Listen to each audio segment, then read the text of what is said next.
નમસ્કાર મિત્રો, વિડીયોમાં તમારું સ્વાગત છે। જી હા મિત્રો, અત્યારે હાલ મોટા અને મહત્વના સમાચાર સામે આવી રહ્યા છે। તો મિત્રો, સમાચારમાં વાત કરીએ તો હેડફોન લગાવો છો તો થઈ જજો સાવધાન। આજના સમયમાં ટેકનોલોજી અને જરૂરિયાત અને અજરૂરિયાત બને છે। ઇયરફોન અથવા હેડફોન આનું ઉત્તમ ઉદાહરણ છે।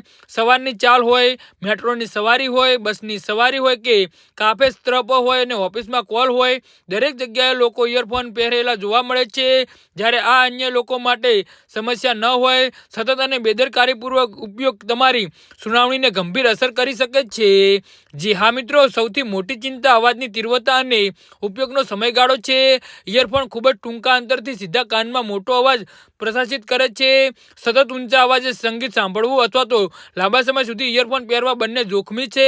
વધુમાં ઇયરફોન ઘણીવાર અલગ અલગ જગ્યાએ સંગ્રહિત થાય છે, જેના કારણે બેક્ટેરિયાનો સંચય થાય છે। તેમને શેર કરવાથી ચેપનું જોખમ વધે છે। તો આ એક અહેવાલ અનુસાર જ્યારે આપણે મોટા અવાજો સાંભળીએ છીએ ત્યારે ધ્વનિના તરંગો કાનના પડદાને કંપન કરે છે। આ સ્પંદનો આંતરિક કાનના કોકલિંગ સુધી પહોંચે છે, જેમાં હજારો નાના વાળના ક્રોસો હોય છે। મોટા અવાજ આ ક્રોસો પર વધુ પડતું દબાણ લાવે છે। જો આ સતત થાય છે તો ક્રોસોની તેમની સંવેદનશીલતા ગુમાવી શકે છે અથવા તો કાયમ માટે નુકસાન પામી શકે છે। આ સ્થિતિ અવાજને કારણે સાંભળવાની મોટું કારણ બની શકે છે। જી હા મિત્રો, તો આના વિશે તમારું શું કહેવું છે તો નીચે અમારી કમેન્ટ બોક્સમાં જરૂરથી જણાવજો અને અમારી યુટ્યુબ ચેનલને સબસ્ક્રાઇબ કરવાની ભૂલતા નહીં। ધન્યવાદ।